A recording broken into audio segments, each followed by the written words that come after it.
श्रीमद्भागवत महापुराणाय नमः।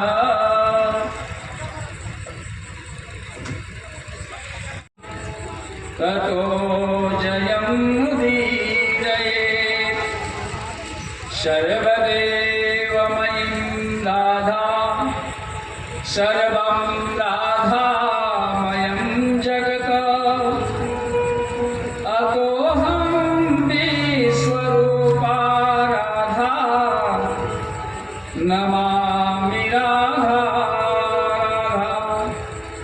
व्रजे वसन्तं नवनीतचौरं गोपाङ्गनानां पटपीतचौरम् अनेकजन्मान् जितपापचौरम् चौराग्रगण्यं शिरसा नमामि।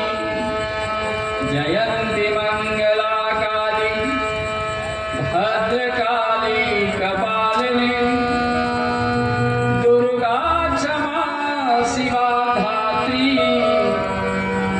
नारायणी नमोस्तुते। सच्चिदानन्दरूपाय विश्वोत्पत्त्यादिहेतवे तापत्रय विनाशाय श्रीकृष्णाय वयं नमः। गुरुर्ब्रह्मा गुरुर्विष्णु गुरुर्देवो महेश्वरः गुरुः साक्षात् परं ब्रह्म तस्मै श्री गुरुवे नमः। मनोजवं मारुततुल्यवेगं जितेन्द्रियं बुद्धिमतां वरिष्ठं वातात्मजं नरजोत्थमुख्यं श्रीरामदूतं शरणं प्रपद्ये। बोलिए आनंद कंद भगवान की जय। वृंदावन बिहारी लाल की जय। सीतापति रामचंद्र की जय। उमापति महादेव की जय। भगवती दुर्गा महारानी की जय। श्री सतचंडी महायज्ञ की जय। हर हर महादेव।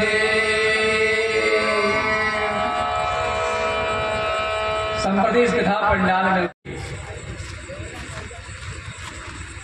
सबसे पहले इस सतचंडी महायज्ञ के इस पुण्य धरती पर पधारे हुए सभी हमारे वैदिक गण, रामलीला के संपूर्ण पार्टीगण और सभी श्रोतागण और दूर दूर तक जहां तक ये आवाज जा रही हो, सबका आज इस सतचंडी महायज्ञ से, इस व्यास पीठ से आज अभिनंदन और अभिवादन है। सज्जनों, आपको शायद यह लगता होगा कि अभिनंदन तो सब किया जा करते हैं, लेकिन अभिवादन क्यों? अभिवादन का मतलब होता है प्रणाम करना। अभिनंदन माने स्वागत करना। तो इस व्यास पीठ से सबका अभिनंदन है, यानी स्वागत है, और साथ साथ अभिनंदन के साथ अभिवादन भी है। आता है सज्जनों, और दूसरा इसके लिए एक और प्रमाण आता है शास्त्रों में। श्री हरि विष्णु जब शयन करते हैं, जब प्रलय हो जाता है, प्रलय के बाद भगवान शयन में चले जाते हैं और शयन में रहते हैं, तब जब उनकी निद्रा जोग माया के द्वारा जब उनकी निद्रा टूटती है तो अपने शरीर को एक बार देखते हैं और देख करके उनके मन में एक इच्छा पैदा होती है और वह इच्छा से क्या मन से निकलता है कि एको हम बहुश्यामी, एको हम बहुश्यामी, मैं एक हूं अनेक हो जाऊं। और जैसे ही यह बात उनके मन में उपजती है सज्जनों, ब्रह्मा जी का प्रादुर्भाव होता है और ब्रह्मा जी कमल पुष्प पर जो है बैठे हुए समुद्र सागर में निकलते हैं और चारों तरफ देखने लगते हैं। एक सिर वाले थे, भगवान को लगा कि इनको चारों तरफ देखने में बड़ी दिक्कत हो रही है तो आशीर्वाद दे दिया, चतुर्मुख हो जाओ, चार मुख वाले आप हो जाओ। और ब्रह्मा जी चतुर्मुख हो गए, चार मुंह हो गया। अब बैठे बैठे चारों दिशाओं में देखते हैं। सज्जनों, अगर इस दृष्टि को, इस दृष्टांत को अगर श्रीमद् भागवत महापुराण में जिसका वर्णन है अगर इसको हम देखें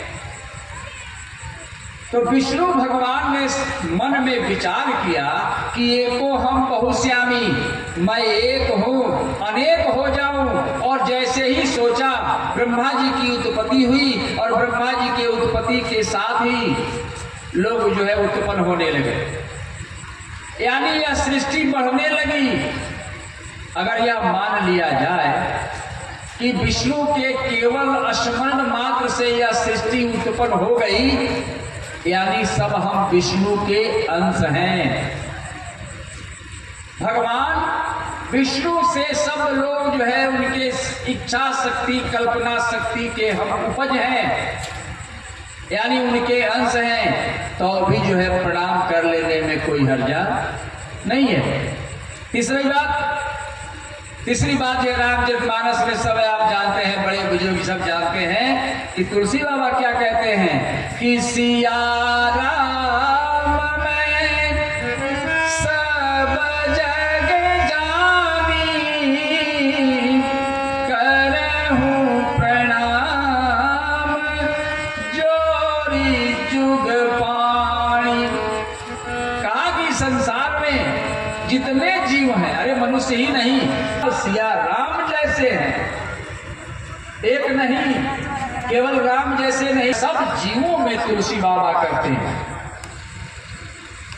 इसलिए भी इस संसार में जितने लोग राम करने लगते, इस भाव से। और व्यास जी ने जो चित्रण किया है सज्जनों, वह तो स्पष्ट तौर पर कहते हैं कि संसार में सारे जो है देव स्वरूप हैं, जितने लोग हैं, जितने जीव हैं, सब विष्णु स्वरूप है, विष्णु सदृश है। ऐसा समझना चाहिए। और एक नंबर का सबसे बड़ा भक्त वही संसार में होता है या हो सकता है जब सब जीवों में वह आदमी सिया राम का जिस दिन दर्शन करने लगे। एक नंबर। इसमें भी कैटेगरियां हैं सज्जनों। हम लोगों की जो भक्ति है वह भक्ति उस तरह की नहीं है। हम संसार के सब लोगों को एक जैसा नहीं देखते, हम विभेद करते हैं, यानी हमारे में भेद बुद्धि है। फिर भी भेद बुद्धि होने के बाद भी हम भक्ति करते हैं। भक्ति का यह परिणाम है कि यह यज्ञ हो रहा है। ताकत हमारे अंदर है, वह सब ताकत अन्न से आया हुआ है। अन्न अगर न हो तो हमारे शरीर की ताकत कम हो जाएगी, हमारे में बल नहीं रहेगा।